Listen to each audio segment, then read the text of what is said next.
Hey, here I am. I'm going to read you a book again. This is called The Five Chinese Brothers. Is this ever interesting? Five little boys all look alike. Okay, we're going to find the first page. The Five Chinese Brothers. Once upon a time, there were five Chinese brothers, and they all looked exactly alike. They lived with their mother in a little house not far from the sea. The first Chinese brother could swallow the ocean or the sea. The second Chinese brother had an iron neck. The third Chinese brother could stretch and stretch and stretch his legs.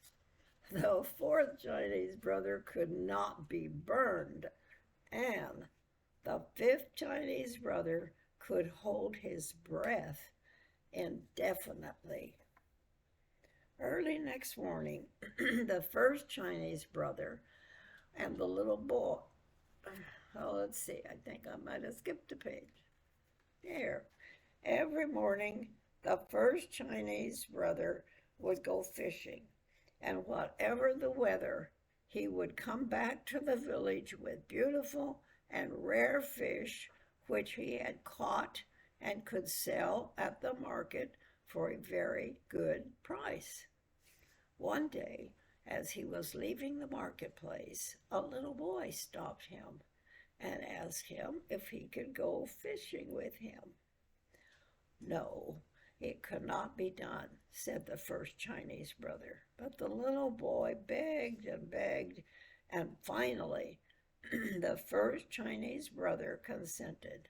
Under one condition, he said, that is that you shall obey me promptly. Yes, yes, the little boy promised. Early next morning, the first Chinese brother and the little boy went down to the beach.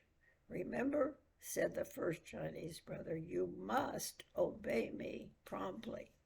When I make a sign for you to come back, you must come at once. Yes, yes, the little boy promised. And then the first Chinese brother swallowed the sea.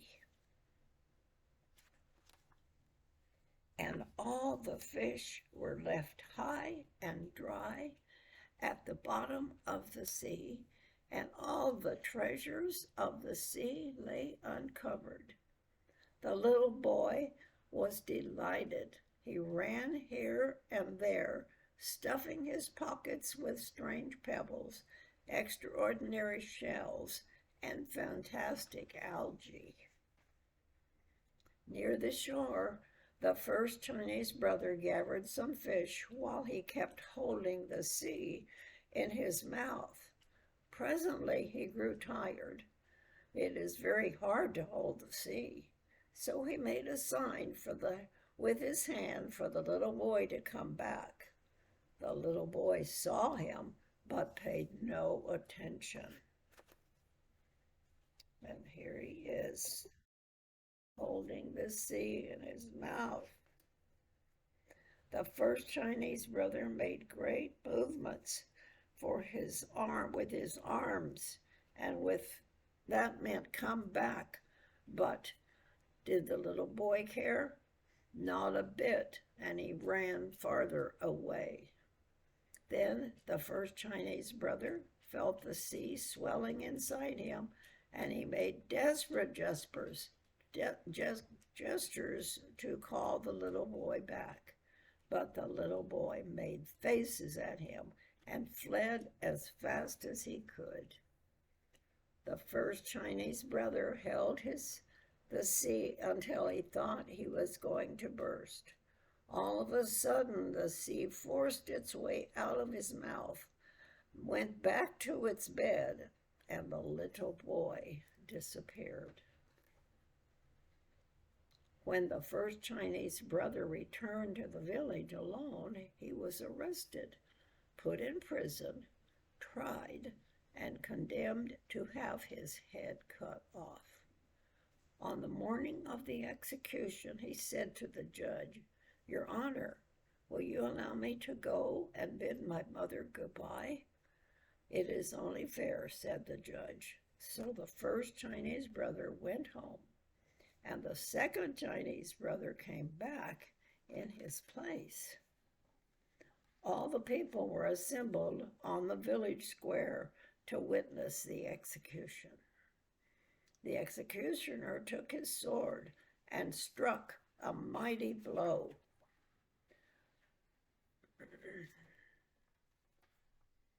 But the second Chinese brother got up and smiled.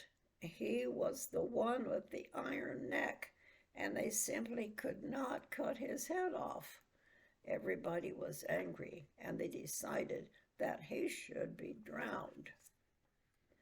On the morning of the execution, the second Chinese brother said to the judge, "Your Honor, will you allow me to go and bid my mother goodbye?" "It is only fair," said the judge. So the second Chinese brother went home, and the third Chinese brother came back in his place. He was pushed on a boat, which made for the open sea. When they were far out on the ocean, the third Chinese brother was thrown overboard. But he began to stretch and stretch and stretch his legs way down to the bottom of the sea, and all the time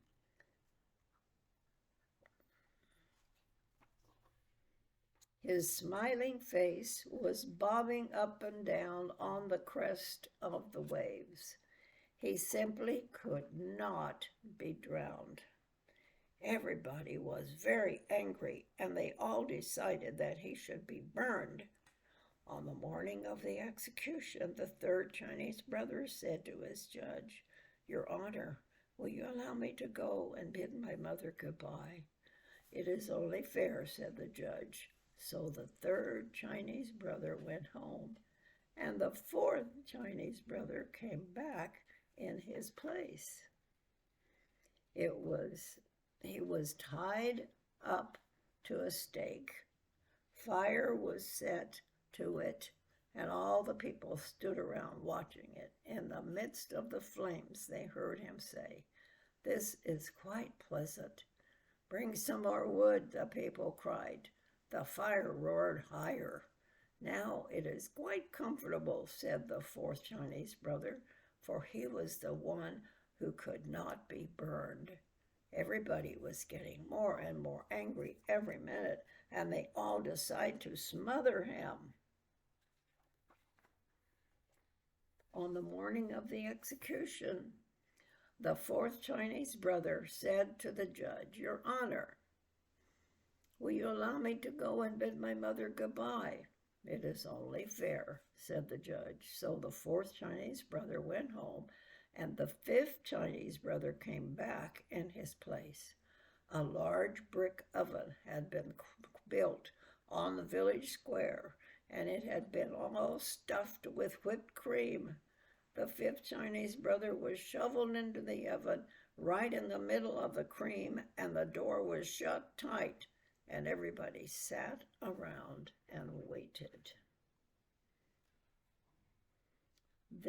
They were not going to be tricked again, so they stayed there all night and even a little after dawn, just to make sure. Then they opened the door and pulled him out, and he shook himself and said, "My, that was a good sleep." Everybody stared open-mouthed and round-eyed, but the judge stepped forward and said, "We have tried to get rid of you in every possible way, and somehow it cannot be done. It must be that you are innocent." Yes, yes, shouted the people. So they let him go, and he went home. And the five Chinese brothers and their mother all lived together happily for many years. Okay, that's the five Chinese brothers. Wow.